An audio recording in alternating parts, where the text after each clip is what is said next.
Good evening, everyone. We'll now call this chamber into order. Will everyone please rise if you can as we salute our flag and our nation, and remain in your place for a moment of personal reflection. I pledge allegiance to the flag of the United States of America, and to the republic for which it stands, one nation, under God, indivisible, with liberty and justice for all.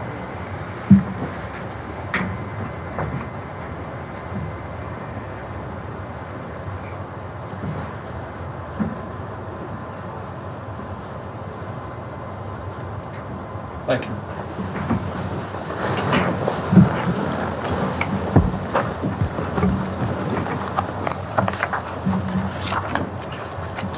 Township Clerk, please call roll and read our statement of adequate notice. Councilmember Hall. Here. Councilman Wendell. Here. Councilwoman Winston. Here. Councilwoman Zambicki. Here. And Council President McAvoy.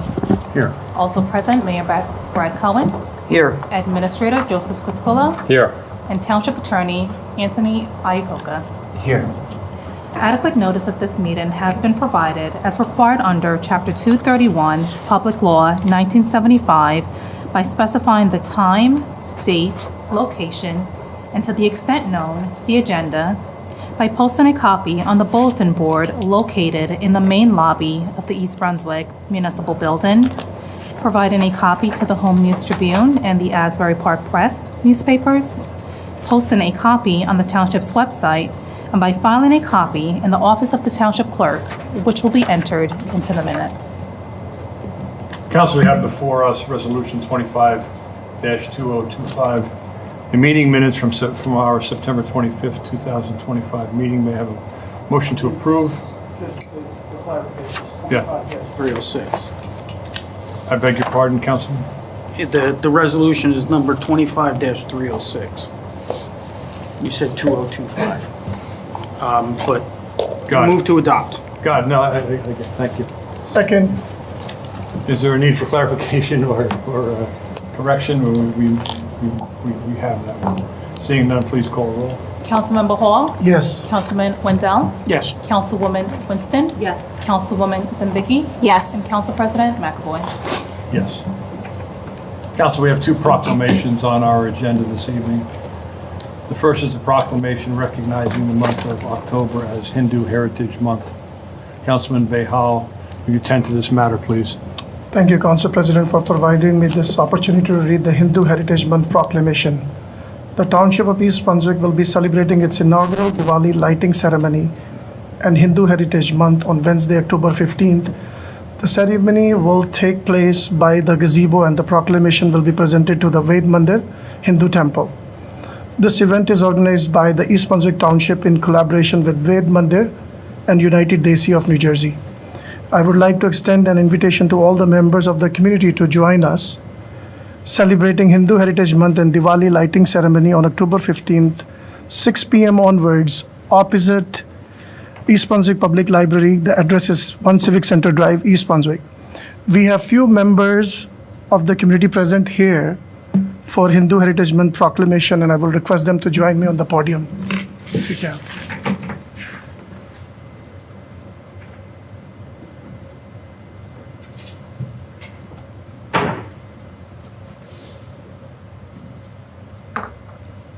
Anybody else wants to join me? Go up, go up. Go up. Proclamation, Hindu Heritage Month 2025.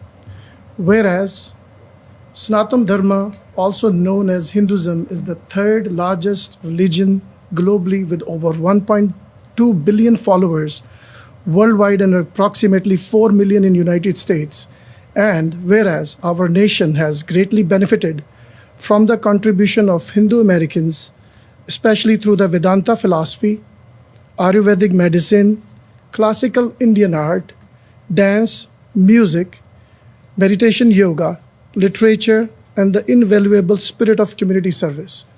And whereas the year 2025 marks the 132nd anniversary of Hinduism official introduction to the United States by Swami Vivekananda at the 1893 World's Parliament of Religions in Chicago, Illinois. and the 125th anniversary of his founding of the Vedanta Society in San Francisco, California in the 1900.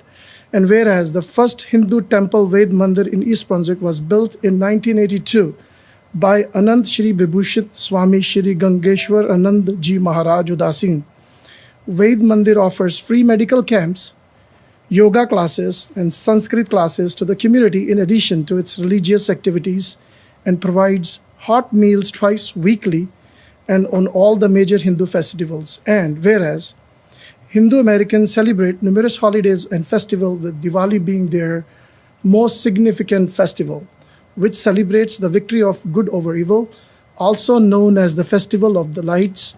And whereas October is a month of festivals and celebration for the entire Hindu community worldwide, Hindus residing in East Brunswick will observe all the major festivals, including Dussehra, Durga Puja, Navratri, Karwa Chauth, Diwali, and New Year during this month. And whereas the Township of East Brunswick acknowledges and honors the many contributions made by Hindu Americans and recognize the leadership of Ved Mandir in advancing cultural awareness, civic life, and community service. And whereas East Brunswick is committed to fostering an inclusive and welcoming environment for all residents, recognizing and celebrating the diverse cultures and traditions that makes our community vibrant. The township seeks to further the diversity of its community and afford all residents the opportunity to better understand, recognize, and appreciate the rich history and shared experience of Hindu Americans.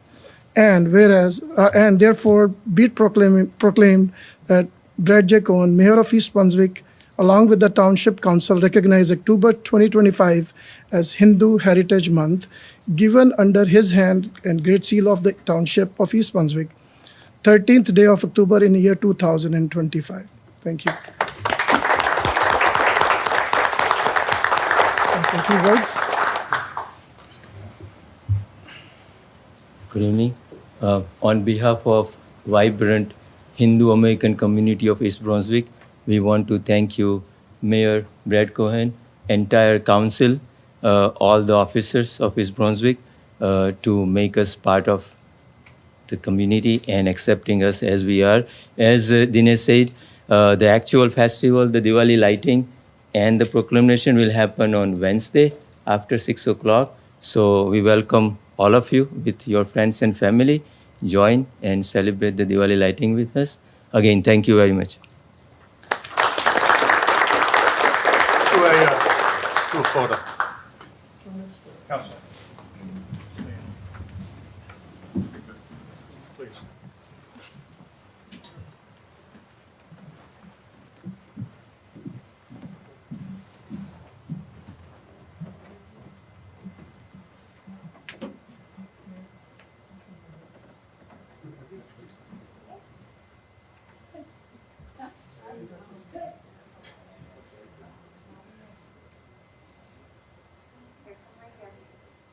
Some of you, you're gonna have to make 2 rows, because otherwise the picture is not going to,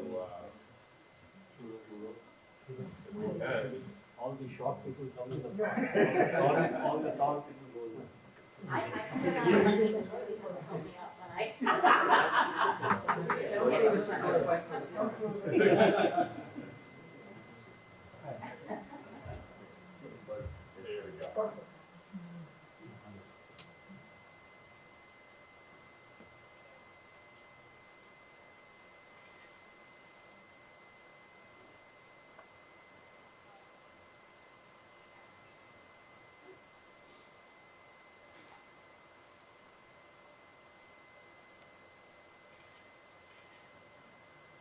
there we go.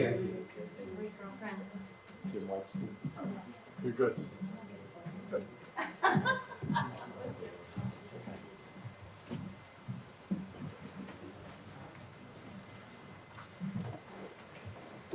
I don't have a chair or something to help me back up, you know? But I got Dana.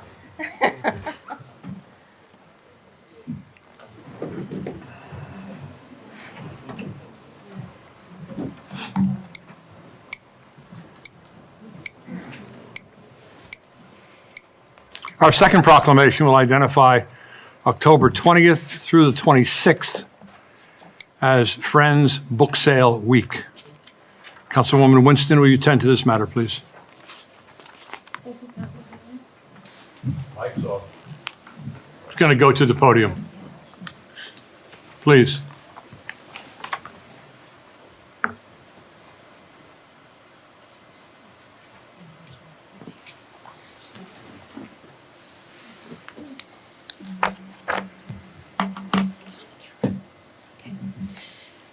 Whereas the East Brunswick Public Library stands as one of the township's most treasured institutions, serving as a cornerstone of knowledge, literacy, and enrichment for residents of all ages.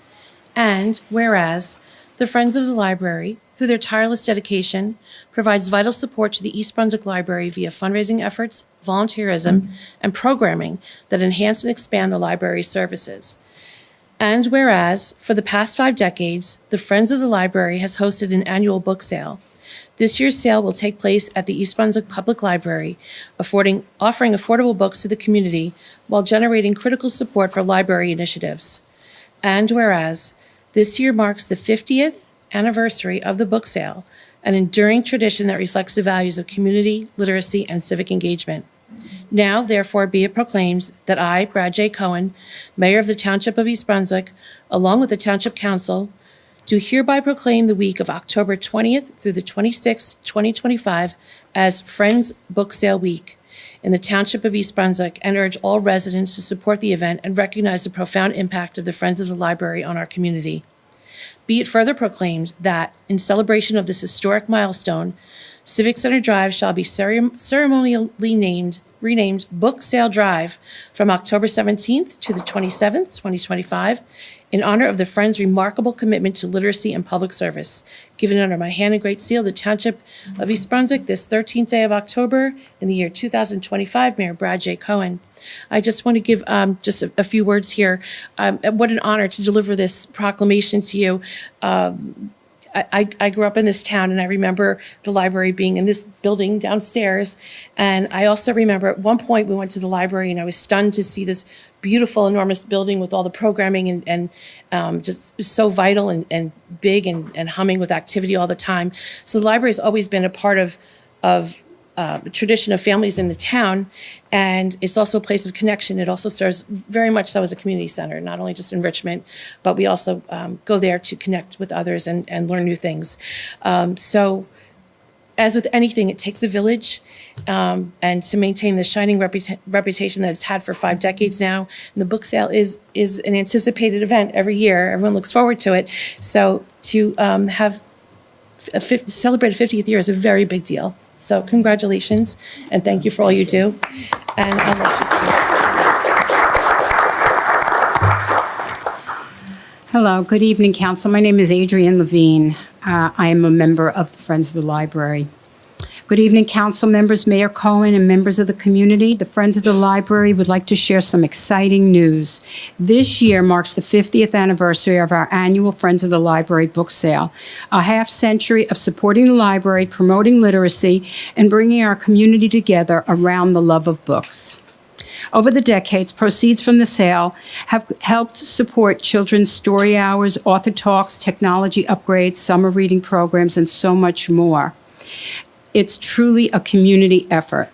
This year's sale will be held from Monday, October 20th through Sunday, October 26th at the library this time, from 9 a.m. to 9 p.m., and we're planning some special touches to celebrate this milestone.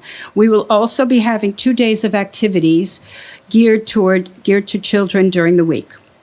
We'd love for the council and the community to help us spread the word, join us at the event, volunteer with us, and shop for bargain books.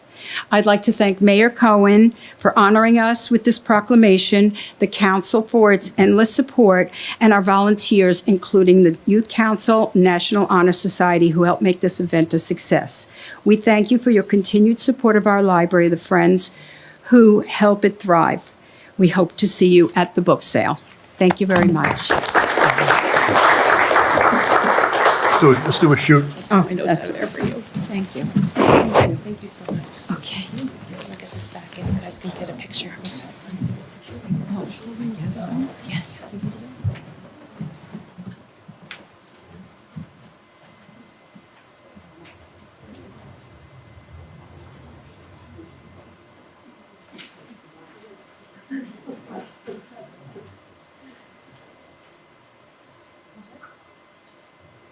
Yeah.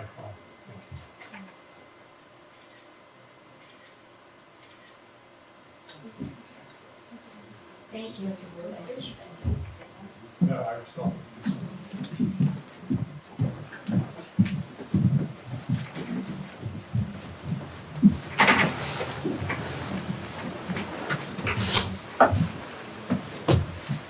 That phase of our meeting has concluded, so you can excuse yourself, unless, of course, you want to hang around and get a civics lesson in how governance works. We'll take a 3-minute recess while whoever wants to leave can leave.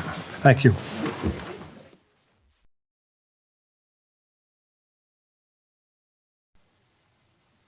Council, at this time, we'll hear a best practices inventory discussion from our Township Business Administrator, Mr. Joe Crisculo. Mr. Crisculo, the floor is yours. Yearly, we have to do the state best practices inventory. I will say this is how they calculate how much of the energy receipts that is due to us is calculated. The state will call it state aid. It's not state aid, it's our money. So yearly, we have to score ourselves with all the practices that we have in the municipality. I'm proud to say that this year, we will score 36. You have to score 32 to get full funding. So we will get all of the energy receipts that we are entitled to. There are 2 items that we are going to be working on, which will then bring us up to 38 next year if they don't change the questions. But traditionally what they do is they do change the questions. So yeah, you see towns scoring the same scores over years. It's not because they haven't adopted or went and added some controls. It's because they changed the questions. So it's a requirement of the best practice inventory to list it on the agenda, have what they call a discussion. I have already certified it. Tomorrow we'll put in her click into the system because it's already loaded up, and Angel will then certify it as well, and then the state will send us our check. So staff is doing extremely well in covering different areas that are important to the state, and that's why we continue to be fully funded in this area. You failed to mention Mr. Iacocca. Is he not part of this scenario? Not really. Okay. Just want to make sure. Mayor Cohen? I just never want to pass an opportunity to talk about energy receipts because most people who've been in government long enough often see the word state aid used at the same time that you use energy receipts. State aid is not the same thing as state aid for schools. They are completely different things. This is not money that the state government is opting to give you. It is your money.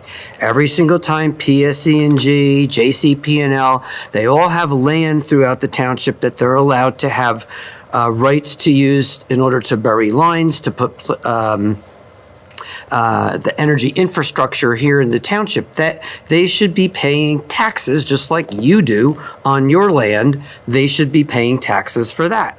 And for the longest time, they would pay townships taxes until the 80s when that was taken over by the state government. And the state decided it would be easier for them to collect one check and then divide it out to the towns, which it never really did in a fair way. There's been multiple times over the years that townships have fought with the state to make sure that each individual town got its fair share of its money. It's not the state's money. There was supposed to be inflators put into that formula so that each year, just like your taxes go up, the tax that you should be able to collect from the energy companies go up. We have been basically flat funded for the last decades. We have not gotten any increase. We get only what we're entitled to. We've not gotten any price inflator, it's not insignificant. It amounts right now to somewhere around a little under $4 million a year that comes to the township from energy tax receipts that should have been going up every year, just the way your taxes do, and it hasn't. And the mere fact that the state is now tying best practices to collecting your money is the height of gall. But that's the law. So just want to make sure you had a flavor for that. It's your money. Good choice of words, Mayor. Thank you. Mr. Crisculo, the police officers that have joined us, do we? Sure. I'm proud to be able to do this this evening.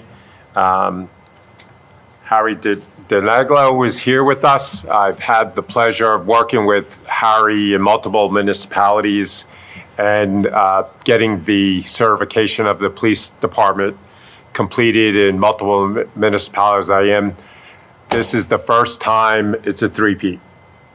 So we've been certified, recertified, and Harry, did we make it?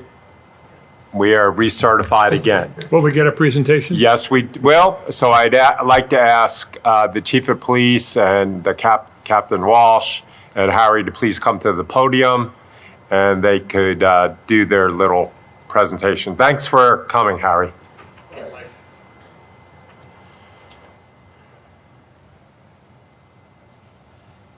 Certainly good to have some support and some friends on the dais. So my name is Harry Delgado, and I am the director of law accreditation programs for the State Association of Chiefs of Police. And just to add context and add on what we shared here before. So yes, your police department was accredited once. And of all the police departments, all the law enforcement agencies in the state of New Jersey, and that includes local law enforcement, includes prosecutor's office, sheriff's office, and colleges and universities. All those that try to make it through a process, which is a rigorous one, 54% have made it once. The second time reaccreditation, those that have made it through the first cycle of reaccreditation or their second time around fall in a group of about 32% of all those agencies. Now, what the East Brunswick Police Department has achieved, it's a second reaccreditation that actually puts them in less than 12% of all the agencies in the state of New Jersey that have achieved reaccreditation twice. So that's quite an accomplishment. It's truly remarkable. So if you indulge me for 2 minutes, I'd like to share with you the significance of the achievement. So the East Brunswick Police Department has once again made a commitment to adhere to best practices at the state and national level in a highly regarded statewide law enforcement accreditation program. This program, administered to the New Jersey State Association of Chiefs of Police and the New Jersey Law Enforcement Accreditation Commission, has helped to transparently demonstrate the professionalism, transparency, and preparedness of state's law enforcement agencies in the state's public safety system. Now, during these uniquely challenging times and a threat to health and safety, encouraging law enforcement agencies to follow standardized practices and policies is a potentially life-saving and cost-effective investment of time and resources. Accreditation gives an agency such as the East Brunswick Police Department a professional status, a significant professional status. Now, this prestigious reaccredited status, twice accomplished, demonstrate Chief Fran Losacco's firm commitment to state and national standards and the continued expectations for quality, professional, and ethical policing. Now, we all know in general terms that accreditation provides objective evidence of an agency's ability to an agency's commitment to excellence in leadership, resource management, and service delivery. Government officials can be more confident in the agency's ability to operate efficiently and meet community needs. And officers in accredited agencies can take pride that they've been objectively measured against the best of the best in the state of New Jersey and beyond. Now, just to close, and as you can tell, I'm talking very fast. I don't want to take any more of your time. I'd like to share with you some of what was purged in this report that actually generated after we come and do a face-to-face visit at the police department. Under Chief Fran Losacco's leadership, a high level of competence, leadership, and professionalism is evident within the agency. The law enforcement accreditation processes continue to benefit the entire agency. The men and women of the East Brunswick Police Department, through their hard work and dedication, fully embrace the entire accreditation process, specifically in the areas of policy development, best practices, internal compliance, technology and equipment, and community engagement. So it is the opinion of the assessment team that the East Brunswick Police Department is a highly professional and committed agency which exemplifies all of the tenets of law enforcement accreditation at the state and national level. So therefore, it is indeed my honor here tonight On behalf of the New Jersey State Association of Chiefs of Police and the New Jersey Law Enforcement Accreditation Commission, to congratulate Chief Frank Lasacco, Accreditation Manager who couldn't make it tonight, Lieutenant Jason Farmer, the members of the East Brunswick Police Department, the mayor, the council, and those citizens that they so proudly serve for having achieved their second reaccreditation, joining a very exclusive group of law enforcement agencies that have made this commitment to excellence in policing. So to all, indeed, congratulations. This is what I typically turn over the certificate to the chief, but he took it from me. So, Chief, congratulations. Thank you very much. This is where you get the plaque. Thank you for your time, Mayor. Well done, chief. Yeah, we're gonna do a, you want to say a few? I am going to say, don't get the opportunity to miss the opportunity of taking the microphone, and I will be brief, but I just think it's kind of important. Just like Harry said, Jason Fama's not here. That's a scheduling conflict prohibited from him being here tonight. I would be remiss if I didn't point out that although Harry's very nice about mentioning my name a couple times, you know, they say it takes a village. We have such a village. I've said it before, the men and women of this police department do such a phenomenal job. So it just makes me look good. It's their hard work, and specifically Lieutenant Fama, who worked hand in hand with Captain Sutter on getting this achievement accomplished. It is quite the undertaking. And from a business perspective for the township, as a board, you should know that it not only safeguards to make sure that we're meeting all those accreditation standards, which are recognized throughout the state of New Jersey, but often what we talk about is that I call it the dark figure of lawsuits. The dark figure of crime is the crime that you don't know happened because it never got reported to the police. Well, the dark figure of lawsuits are all the times that someone decides that they want to allege some type of grievance with the town, and what they do is they contact an attorney. And the first question an attorney asks is that agency accredited? When they find out they're accredited, they no longer sue because they know we're doing things by the best practices. So I appreciate everything that Harry Delgado does. The New Jersey State Association of Chiefs of Police does a phenomenal job, and I'm very honored to take this. Thank you.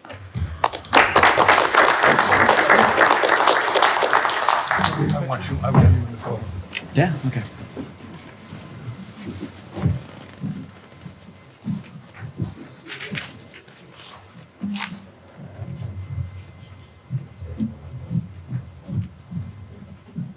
Sure. Remember,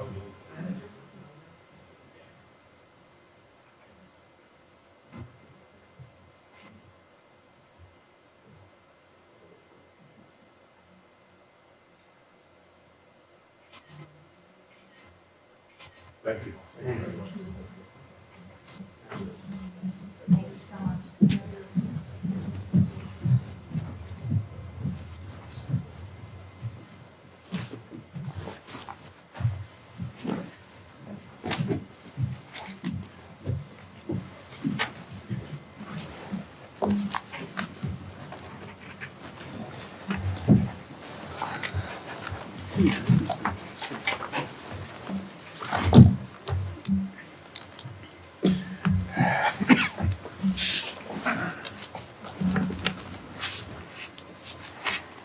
Council, we have 5 ordinances for consideration. Township Clerk, would you please read 25 30? dash 30, yes. An ordinance of the Township of East Brunswick, County of Middlesex, State of New Jersey, amending Chapter 102, Fire Safety, Section 14, Permits, to add provisions and fees for the inspections and certificates of smoke detectors and carbon monoxide detectors. Motion approved. Second? Second. Any further discussion? Roll call, please. Open up the public. Oh, I beg your pardon, thank you, right. Let's open this matter up to the public. No, the public. Close the public portion. Roll call, please. Councilmember Hall, Yes. Councilman Wendell, Yes. Councilwoman Winston, Yes. Councilwoman Nzambiki, Yes. and Council President McAvoy. Yes. Township Clerk, will you please read Resolution 25-31? Ordinance. An ordinance of the Township of East Brunswick. Ordinance, I said resolution. Ordinance. An ordinance of the Township of East Brunswick prohibiting the sale and private use of second-use or second-use reconditioned lithium-ion batteries in new or existing businesses in addition to multiple family dwellings, to establish inspection guidelines and requirements for sellers and users of lithium-ion batteries, powered mobility devices, and proper storage. Motion approved. Second, Second. open this matter to the public. Close the public portion. Mr. Criscuolo, these are two fire-related Yes, and ordinances. we're lucky this evening, we got our fire officials with us. They asked for us to consider these. I always like to thank them for keeping us safe and come up with the ideas to do these type thing, and also appreciate you coming today to do the seminars at the library. So thank you very much. Great. And from the council, thank you very much for your volunteer work. It's vital to the safety of our community. Roll call, please. Councilman Bahal? Yes. Councilman Wendell? Yes. Councilwoman Winston? Yes. Councilwoman Zambicki? Yes. And Council President McAvoy? Yes. Township Clerk, will you please read 25-32? A bond ordinance providing for various road improvements in and by the Township of East Brunswick, County of Middlesex, State of New Jersey, appropriating $2,750,000, therefore, and authorizing the issuance of $2,612,500 in bonds or notes to finance part of the cost thereof. Motion approved. Second? Any discussion? Open to the public? Close the public portion. Roll call, please. Councilman Bahal? Yes. Councilman Wendell? Yes. Councilwoman Winston? Yes. Councilwoman Zambicki? Yes. And Council President McAvoy? Yes. Township Clerk, will you please read? I beg your pardon. Mayor. Thank you, Council President. I just wanted to make it clear to the public that the $2.7 million is something that we do every year in terms of putting money aside to be used for road work. Now, of course, when the road work gets done, all you hear about are complaints because of the traffic, but the roads need to be done.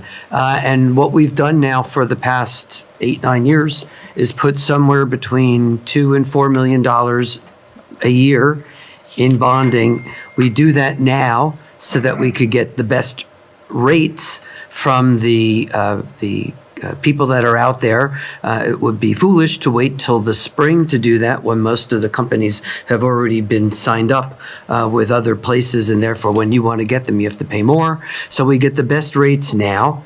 We never publish what roads are on our list to be done because we can get hit with a bad winter or things can happen, and the order and the listing of roads that we put out in the fall could easily change by the time the spring comes around. So we don't really publish that list until we get really close to actually starting to do the work.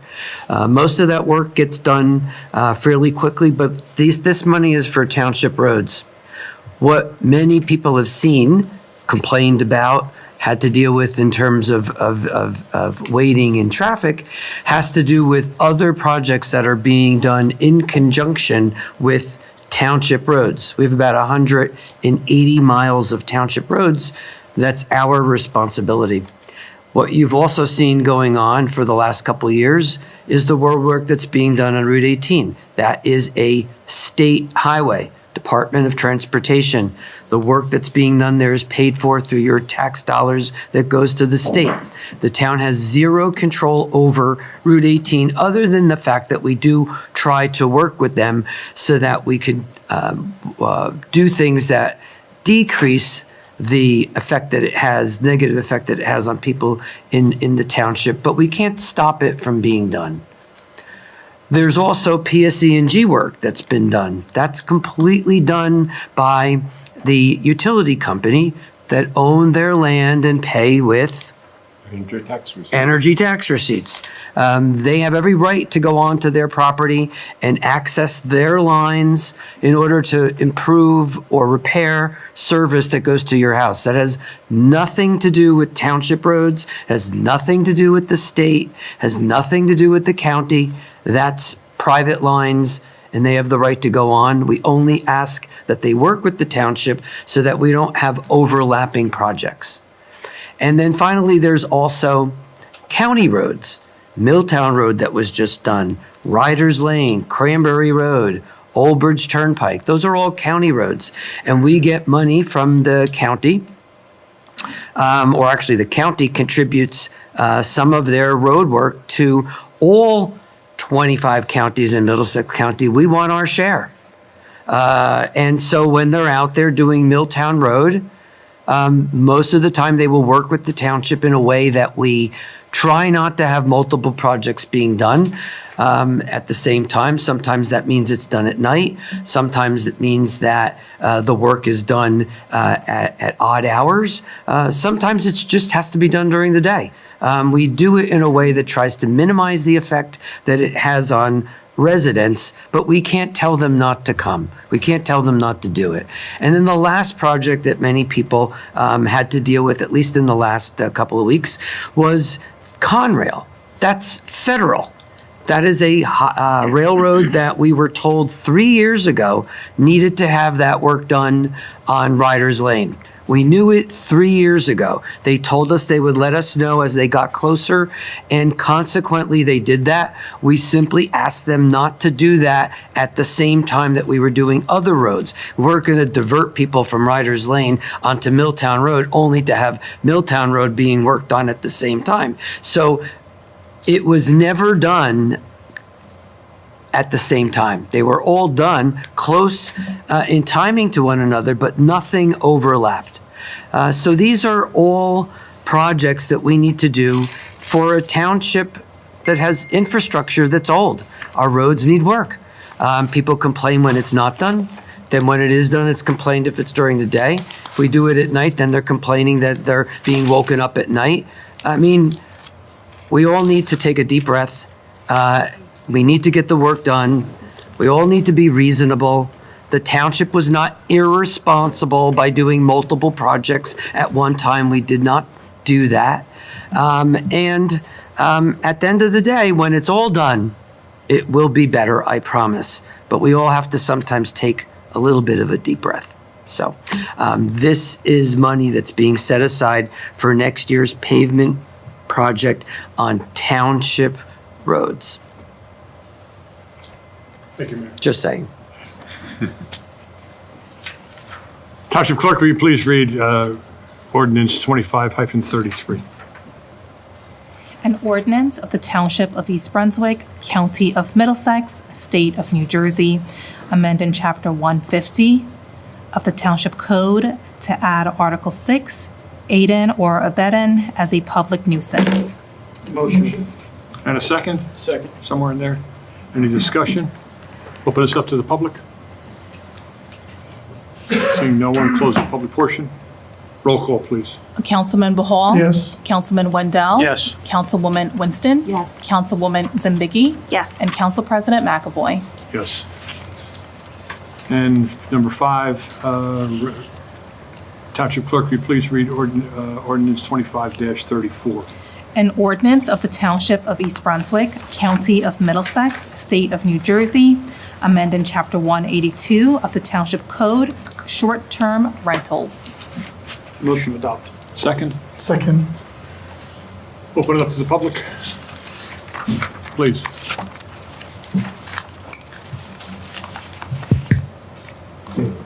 My name is Wahid Bajwa, 47 Edward Street, East Brunswick.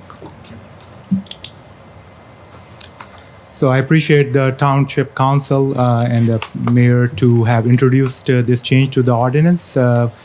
I am going to say a few things which might increase the workload of the council, and I apologize for that, but I hope you would take that into consideration and maybe go back to the drawing board. One of the things I've looked at very closely, the revised language. What is not clear to me is how will the occupancy for outside rental areas be determined.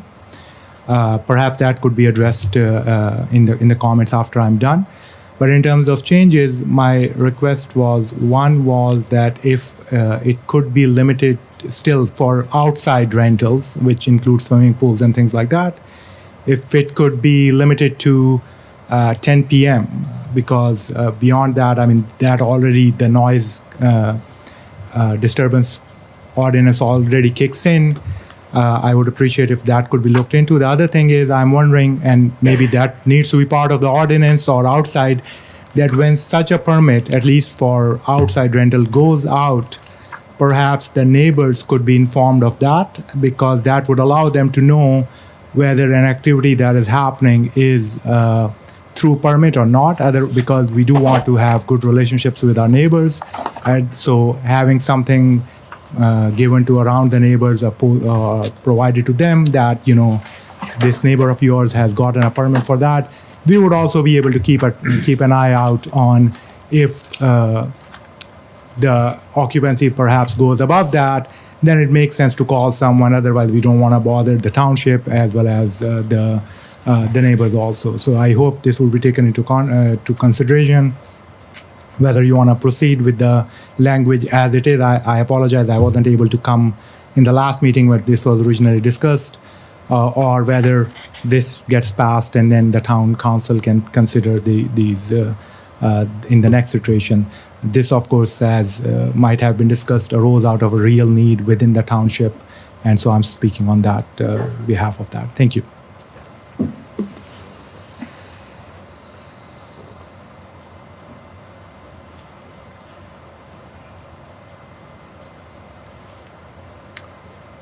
We have a roll call Oh, that's right. on 2534. Councilmember Hall? Yes. Councilman Wendell? Yes. Councilwoman Winston? Yes. Councilwoman Zambicki? Yes. And Council President McAvoy? Yes.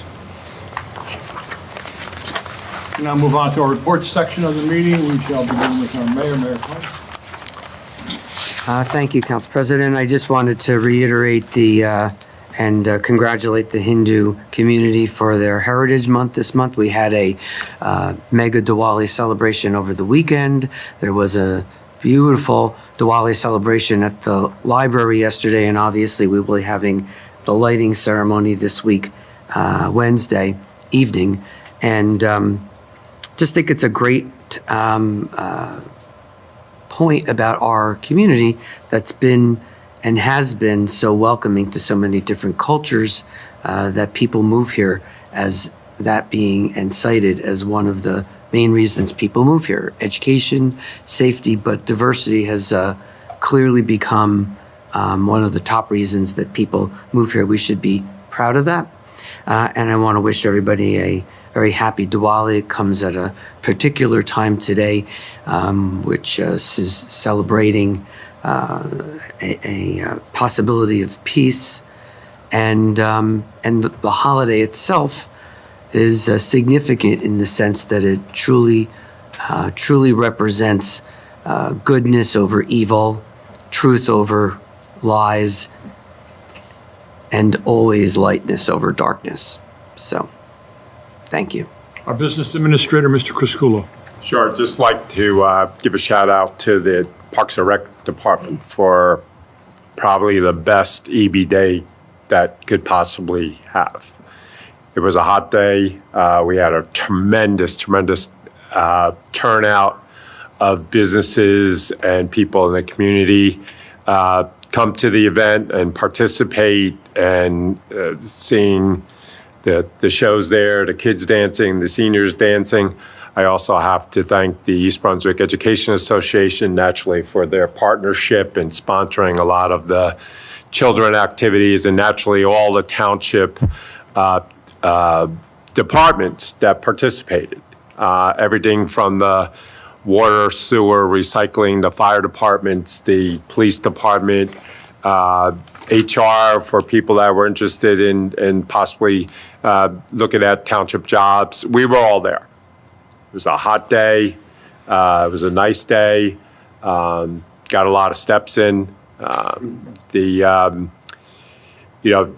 Just really want to compliment the employees once again, and thank the community for their support. So without their monetary support and their community support, we couldn't make it as big as it was. So really a lot of appreciation to our sponsors and to the staff for a wonderful day, even though it was a little bit too hot. But we got the dunk, Mayor, so that made it all good. That's the best part of the day. That's all, sir. Our Township Attorney, Mr. Iacocca. One item, Council President. On the agenda is Resolution 25-320. It's a resolution authorizing the Township to execute an estoppel certificate in connection with a financial agreement between the Township and Brightview East Brunswick Urban Renewal. As you may recall, the Township entered into a financial agreement with Brightview, the redeveloper, in connection with the construction of a senior assisted living facility on Cranberry Road. The financial agreement contains an estoppel certificate provision, which is standard and customary in these agreements. It allows the redeveloper to request the Township to provide a certification that the financial agreement is fully executed, in effect, and that there's no defaults. So here, Brightview is requesting an estoppel certificate from the Township, and these certificates are usually requested by the developer when they are refinancing, applying for loans, entering into lease agreements with tenants, and so forth. So if anyone has any questions, that's the reason for this evening's resolution on the estoppel certificate. Thank you. You're welcome. Our Township Clerk, Ms. Lawful. Yes. It's working. Just a quick report on the upcoming 2025 general election. The 2025 general election will be held on Tuesday, November 4th. As a friendly reminder to the public, there are 3 ways to vote. You can vote by mail, you can vote during early voting, or you can vote on Election Day, which will be held on Tuesday, November 4th. If you are voting by mail and you've received your mail-in ballot, as a friendly reminder, there are 3 ways to return your ballot. You can submit it using the U.S. Postal Service at no cost to you whatsoever. You can drop it off at the Board of Elections located at 26B Kennedy Boulevard here in East Brunswick, or conveniently utilize our ballot drop box located by our municipal court and our police station parking lot.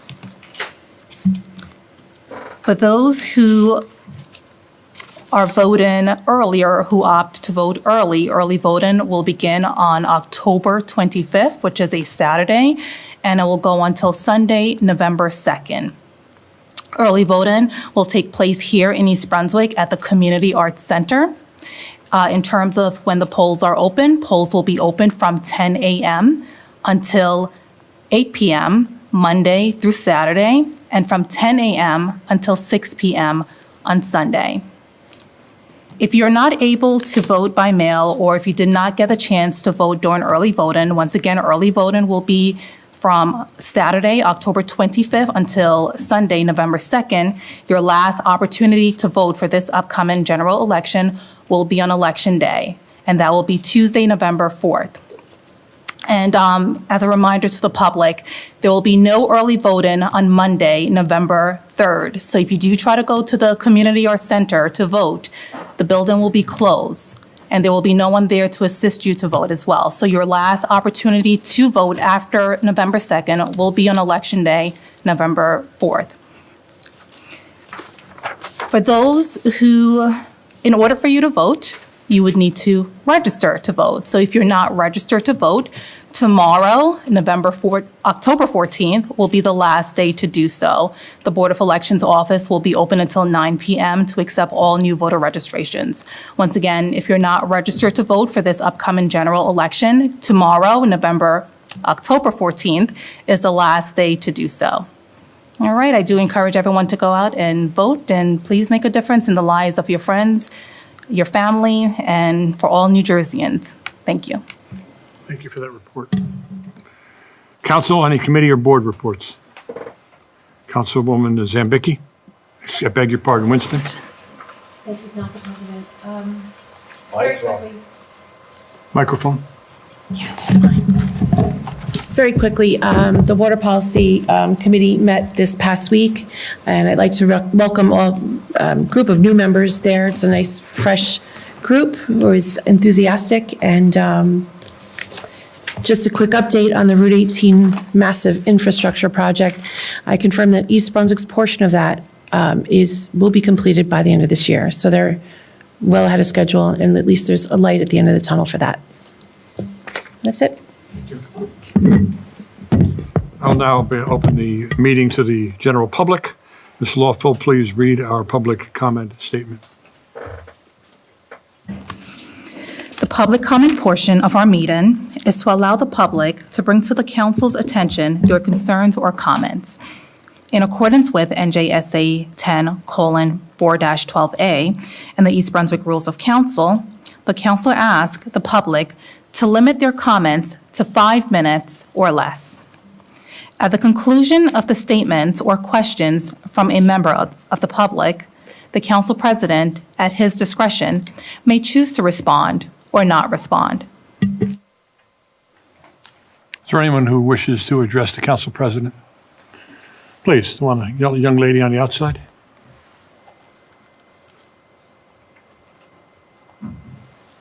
Thank you. Good evening. My name is this one? Good evening. My name is Laura Ivan, and I just have a question regarding the police department. Did you say Laura? Yes. Where are you from? Are you from Rutgers University? Yes. Are you from Mr. Mr. White's class. Mr. White's class? Yes. Okay, so we'll just clarify that in our notes. Laura Ivan? Yes. She's going to ask me to shut up. Right. I just have a question regarding the police department accreditation. Okay. And how many police departments in New Jersey are accredited? Probably in and around 603. Okay. That's all. Thank Okay. you. Thanks for coming. Thank you. They're not all accredited. No, but it serves its purpose. Please. These are students from Rutgers University who are in Mr. White's, Mr. White, a former business administrator before Mr. Crisculo came on board. Mr. White teaches over at Rutgers University and encourages his students to come and make their way to a town council meeting. We happen to be geographically relatively close from Rutgers University versus sending the kids up to, let's say, somewhere in Bergen County. And you are? Ava Thebo from Rutgers University, Mr. White's class. Okay. Regarding Resolution 25-321 on tonight's agenda that authorizes an MOU between the police department and the county, could you clarify what specific specialized equipment is included in the agreement? For you, we will do that. I just want you to know, normally, this is a time in which you can make a statement. It is not the time for a back and forth conversation. However, Mr. Crisculo? Yes. And help me out, Captain Walsh, if I miss some. There's some specific items or equipment that the county has at their disposal, both in their prosecutor's office and their OEM office, that can aid our police department at certain times in their career here. As an example, at the Middlesex County Fair, which is held at the fairgrounds, they use this device, which I call an eye in the sky type thing, where the police officers can get in. It actually lifts them up into the air. If you ever been to Times Square on New Year's Eve, there's numerous amounts of them. So the county and the prosecutor's office have invested in equipment like that can be shared amongst the law enforcement agencies of the county upon request. They have other equipment that is more classified, drone technology and other types of technologies, certain vehicles, boats and various other things. So this agreement just basically says, we like to borrow stuff from you at times, and we'll give you an insurance policy that in case somebody breaks it or something like that, that it's insured. But it's just a way of sharing. It's good government in the sense of that, okay? Thank you so much. That's all I have. Thank you. Have a good evening. You too. Thanks. Anyone else wishing to address the council president? Please.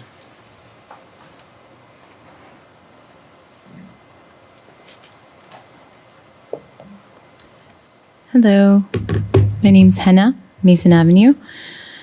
I want to thank you, Ms. Zimbicki, for an incredible Meet the Board of Ed candidates meet and greet. That was very informative, and it's nice to see the faces behind the sea of lawn signs on all of our streets. So thank you. Today is Indigenous Peoples Day, and I wanted to honor the Lenape Native Americans who were genocided from this very land that we stand on. May our children live to see the day that the rightful stewards of the land are given back their authority so that the earth can recuperate from the negligence of the colonizers. You may have heard a couple of days ago that a ceasefire was announced in Gaza. But in the famous words of martyred professor and poet Rifat al-Arir, what usually happens in occupied Palestine is that Palestinians cease and Israel fires. Let it be known that while the Council continues to choose silence in the face of live-streamed genocide, these past 2 years have awakened something in the collective conscience that no amount of censorship can undo. And that it is the seeking of truth beyond what mainstream media tells us. Such an opportunity to seek truth is being held in our own town this upcoming Sunday, October 19th. I encourage you all to attend and listen to voices that may be different from your own, but are voices that reflect this conscience that recognizes our collective humanity. I can offer you flyers if you would like. It is a symposium that is being held on the humanitarian crisis that is still unfolding in Gaza. I do encourage you all to attend. Please let me know if you would like flyers. I have plenty for you. Thank you so much.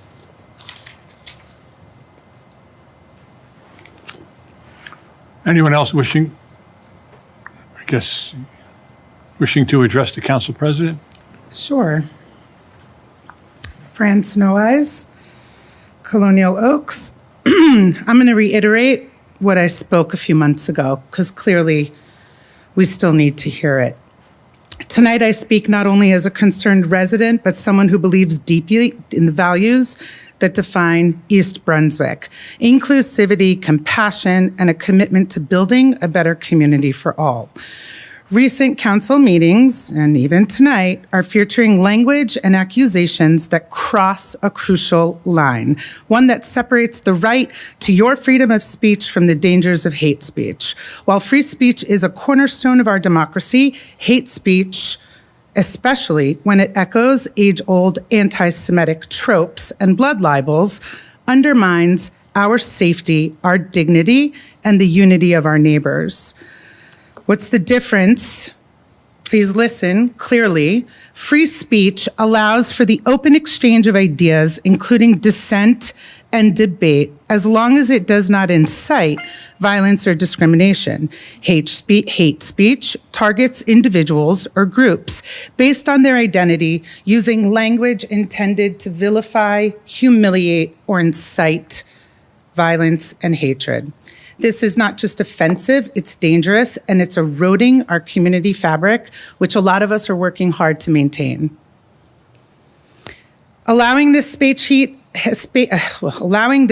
speech, as I've mentioned before, in our public space doesn't advance our cause of free expression. Instead, it damages our trust, our inclusivity, and our sense of belonging in this community.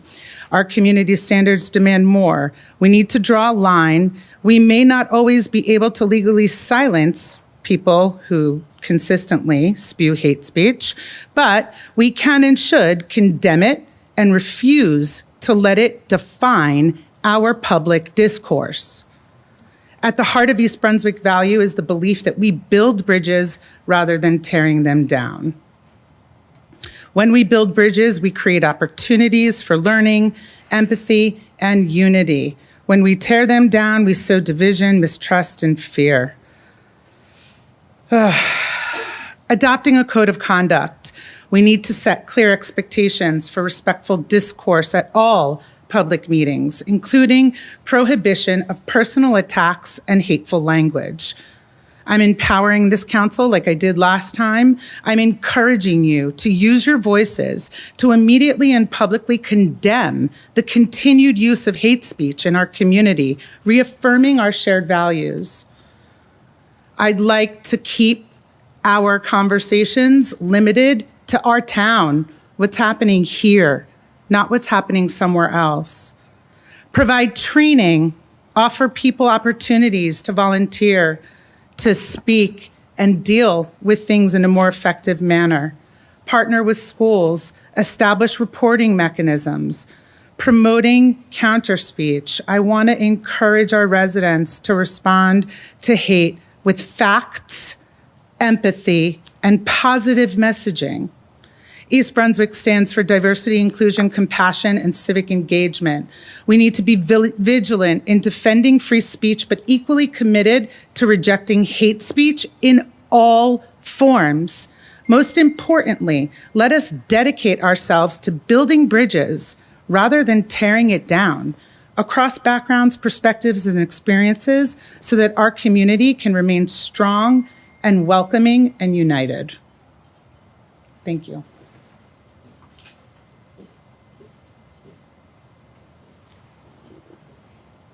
Anyone else wishing? Please.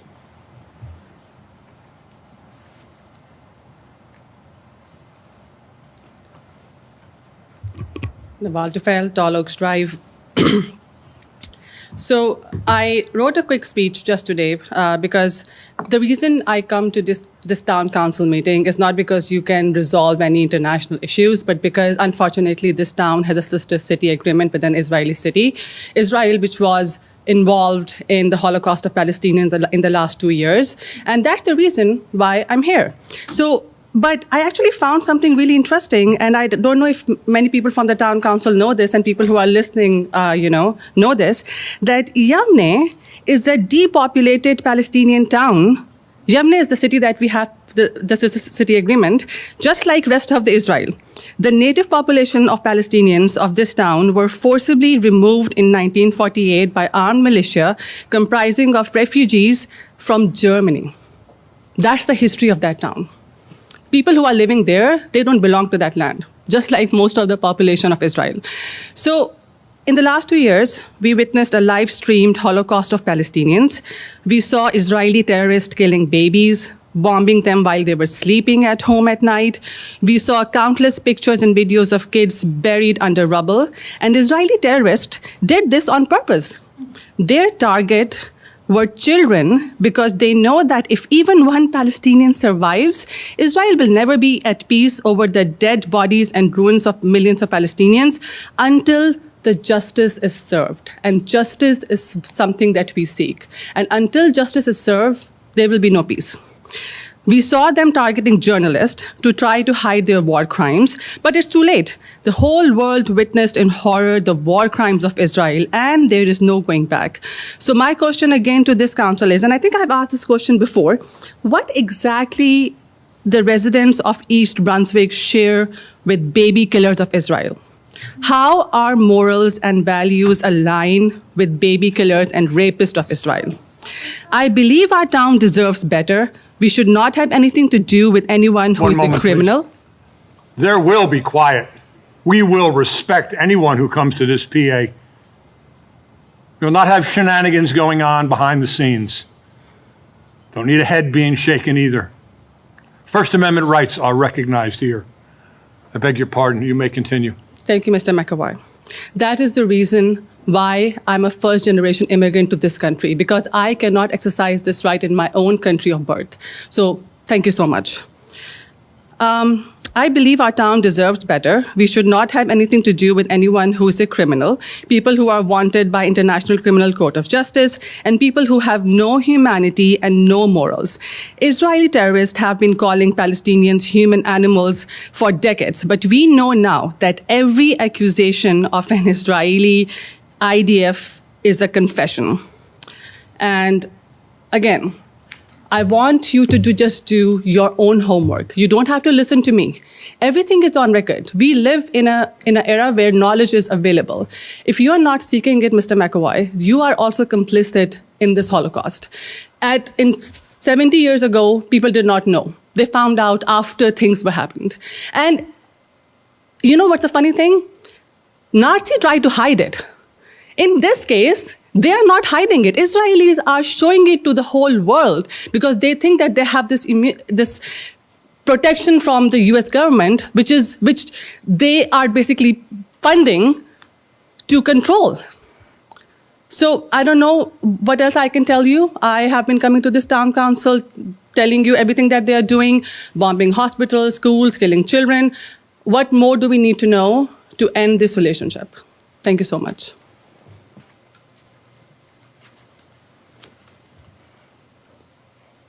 Anyone else wishing to address the council president? The gentleman in the back.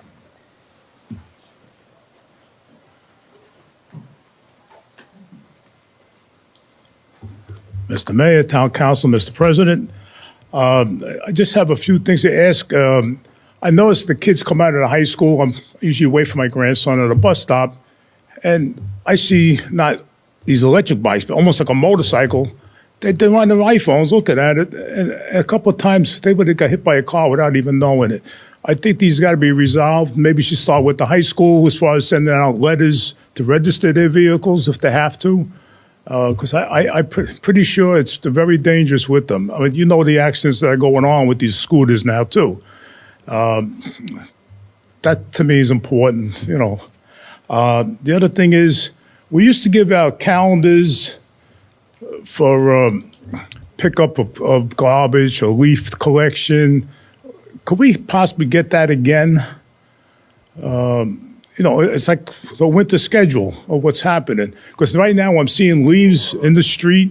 They're going to clog up the drain. I've seen bags. People leave out for their leaves, and it's not going to be picked up. So if that's possible, get everybody a letter in the mail or whatever. I think it would be helpful. And the other thing, I just want to thank the president today for what he did with the peace in the Middle East. That's all I have to say. Thank you. Councilman Wendell. Yes, just to respond to Mr. Ingrasani, I know our Officer Walsh in the room can clarify, but I know that the police department did publish the 3 different levels of electric bicycles and how they need to be registered at different levels based upon the speed and all of that. So that is out there. Thank you, Councilman Wendell. I was working with Lieutenant Bolwell on an ordinance. But since then, him and I have been talking to the people at the state, and they're going to come out with something shortly. So we don't want to contradict what's going on at the state level. We'll wait and see what comes out from there, and Charlie and I will work on that over the next, whenever it's received. Thank you. Anyone else wishing to address the council president? Good evening again. Wahid Bajwa, 47 Eagle Street. I was going to comment on something different, which I will, and then I'll return to another topic. So I hope I'll stay within 5 minutes. The first point is regarding, basically, as you heard, I live on Eagle Street and University Avenue, and with the Route 18 traffic all being diverted through that. Daily, we are seeing more and more motorists taking that route, which is fine. We understand the challenges because it has to be fixed. But the speed at which they go through, it's creating really a hazardous situation for the residents of Eagle Street and University Avenue. As you might know, Eagle Street is getting quite populated. We have to back out onto that. And sometimes I have to wait for 1 or 2 minutes. And when my children are leaving, I really have to worry about whether they will be hit by something. One of my neighbors' car was already hit once. And these folks drive through it just like as if they are driving through NJ18. So my request to the township would be to see if there have been many times signs placed, 25 limit, they flash, no one cares about them. That's the reality. So I hope that township would look into perhaps increasing police presence there to give tickets, because it's getting really dangerous and we don't want to wait till something really happens to someone. So I hope that will be looked at least till the 18 construction is done. I wasn't planning on speaking anything other than that. I have appeared in front of the council as well as the school board because of the incidents, which I don't think in today's global world anything is really local. But I kept on hearing the word hate speech, and I wasn't really sure what was being asked because, as Evelyn Beatrice said, I may disagree with you, or I'll defend to the death your right to speak it. And I hope that the township stays true to the value of free speech that this country allows. Having said that, another topic was brought up, which was about having conversation. If you want to have the fabric where neighbors talk to neighbors, this has been proposed to many people within the township, that let's create that space.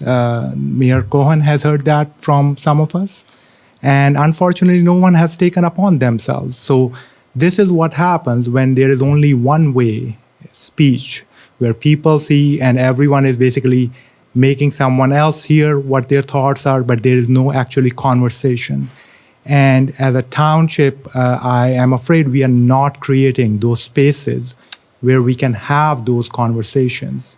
And I again implore all of you to please create those spaces. Otherwise, these things, these disagreements are going to bubble up. Let's hear each other out without labeling, by the way, anyone that they are engaging in hate speech. Let's hear each other out in a civil manner where we talk to each other as neighbors. And again, we may disagree with each other, we may not agree, but we can have that conversation over a cup of coffee or tea or whatever. And I cannot figure out what would it take again for the township to take ownership of that and create that space. Thank you. Anyone else wishing to address the council president? Seeing none, we'll close the public portion.